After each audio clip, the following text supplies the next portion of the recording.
Hai guys, Kembali lagi di podcast kita nih. Ada aku, Clara Cynthia Sasmayadi Kusuma, kelas 10 PS2, nomor absen 13. saya Kenny Dimiatya Astan, kelas 10 IPS 1, absen 17. Saya Gregorius Satrayuda Wicaksana, kelas 10 MIPA 1, nomor absen 13. Tema kita kali ini apa nih?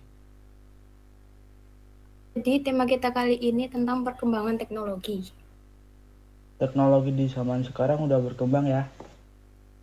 Ya nih, padahal dulu nggak ada HP, sekarang ada. Nah, dengan adanya teknologi di zaman sekarang dapat bermanfaat dalam berbagai kehidupan. Kita makin mudah untuk menjalani kehidupan. Jadi nggak susah lagi. Tapi dalam menjalani kehidupan kita juga harus hidup sesuai kata hati kita. Bener juga tuh, meskipun teknologinya udah canggih, kita nggak boleh seenaknya. Kita harus hidup sesuai kata hati nurani kita masing-masing. Ia tidak boleh dipaksa untuk bertindak berlawanan dengan hati nuraninya. Bener banget tuh. Dalam ajaran Katolik, manusia bertindak sesuai hati nuraninya dan berhak atas kebebasan untuk membuat pilihan moral secara personal. Definisi hati nurani itu sendiri apa sih? Hati nurani adalah suatu kesadaran moral dalam situasi yang konkret. Hati nurani itu bisa dikatakan sebagai rahasia masing-masing manusia. Nah terus kenapa kita harus ngikutin hati nurani kita? Hati nurani itu bagaikan kompas agar mampu menentukan arah kehidupan yang berlandaskan berdasarkan kebaikan dan moralitas. Oh gitu. Negara kita lama-lama makin canggih ya, kayak negara tetangga. Ya juga sih, kita juga harus mengikuti perkembangan zaman juga. Gini loh gini, kan negara kita juga punya batasan dan hak-haknya, tapi kita juga harus ngikutin perkembangan zaman. Itu kan kayak isi pasal 25A UUD Negara Republik Indonesia tahun 1945. Ya bro benar, di pasal itu menjelaskan tentang wilayah Indonesia. Maknanya itu seluruh wilayah NKRI yang mencakup wilayah daratan, termasuk tanah di bawahnya, perairan, dasar laut, dan tanah di bawahnya yang terletak di bawah wilayah perairan dan ruang udara. Jadi yang berkembang gak cuma teknologinya aja. Guys, kalian tahu NCT nggak? Wah aku nggak tahu. Aku juga nggak tahu. Kalian nih. Kalau aku sih suka NCT, tayang NCT. I will tell you about my favorite idol. He is a rapper from SM Entertainment Boy Group. Tayang from NCT. NCT or Neo Cultural Technology is one of the many boy group from Korea. NCT has several subunits, namely NCT U, NCT Dream, and NCT 127. Lee Taeyong is the leader of NCT. He was born at Seoul at July 1st, 1995. He's 20 years old, 23 years old. His height is 175 centimeters and his weight is 59 kilograms. His Korean name is Lee Taeyong and his nickname is TY Track. His name also stands for thank you to his fans. He's a perfectionist and a neat freak. Taeyong has misophobia, which means that he's afraid of contamination and germs. That's why he washes his hands a lot. He says it's not that bad. Taeyong has been a clever boy ever since his childhood. He is a good speaker. His teacher loves him very much because he is active. Taeyong studied at School of Performing Arts Seoul. Taeyong is an amazing rapper. I always look forward to his rap in every NCT songs. He has many talent. He can rap, sing, and dance. Taeyong always looks amazing in every music video and photo shoots. He's so handsome. I think he really looks like the Prince of Hans from Frozen movie.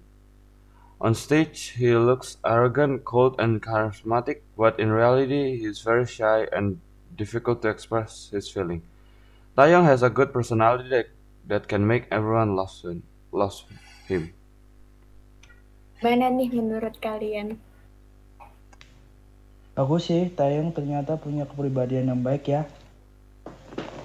Dia sering memberi sumbangan kepada orang yang membutuhkan. Pas Halloween kemarin dia kan menang kostum tuh. Nah, hadiahnya tuh disumbangin ke panti asuhan. Iya tuh, udah muka tampan, pinter nari, pinter nyanyi lagi. Tingginya juga bukan main-main. Tingginya aja 175 cm. Aku aja 169 cm. Pas awal ikut kontes masuk SM tuh dia malu-malu. Palingan lama-kelamaan sih, Taeyong udah nggak malu-malu lagi. Udah sukses tuh pasti si Taeyong.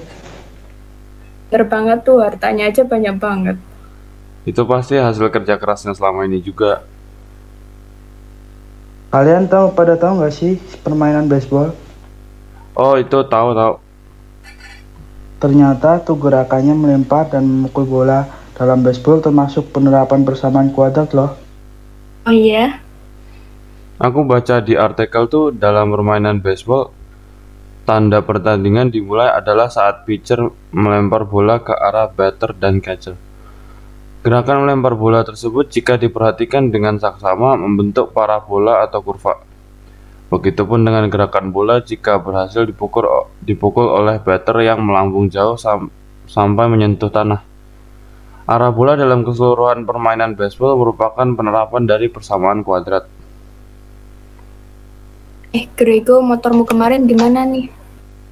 Udah diperbaiki, kata mas-mas bengkelnya tuh motornya sering dipakai buat berpergian jauh. Terus ditambah lagi nggak pernah diservis. Oh, Kalian tahu nggak sih tentang Kingdom Protista? mikroorganisme eukariota yang bukan hewan, tumbuhan, dan fungus. Yang itu toh, kalau itu mah aku tahu. Dia punya ciri uniselular, habis itu tipenya eukariotik. Yang aku tahu cuman itu doang sih. Selain itu, protista hidup dalam koloni, reproduksinya secara seksual dan aseksual. Terus bedanya protista sama monera apa? Bedanya itu kalau protista itu ada yang bersel tunggal atau uniseluler, dan ada juga yang bersel lebih dari satu atau multiseluler. Protista memiliki komposisi dinding sel berupa selulosa untuk alga. Protista juga memiliki nukleus. Kalau monera itu tidak memiliki inti sel. Selain itu, bentuknya juga bervariasi. Monera juga memiliki komposisi dinding sel berupa peptidoglikan serta selulosa. Monera juga tidak memiliki nukleus. Oh, oke. Sekarang aku jadi ingat kalau perannya si protista dalam kehidupan modern apa ya? Perannya itu tergantung dari macamnya. Euglena viridis adalah protista yang berperan sebagai indikator polusi air atau sungai. Fossifera minifera atau Globigerina digunakan untuk menanda marker umur batuan sedimen dan penunjuk pencarian sumber minyak bumi.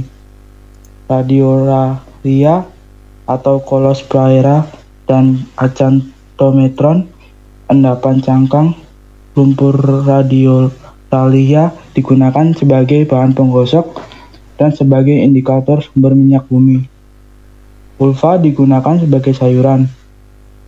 Cauler paracemosa digunakan sebagai sayuran dan lalapan.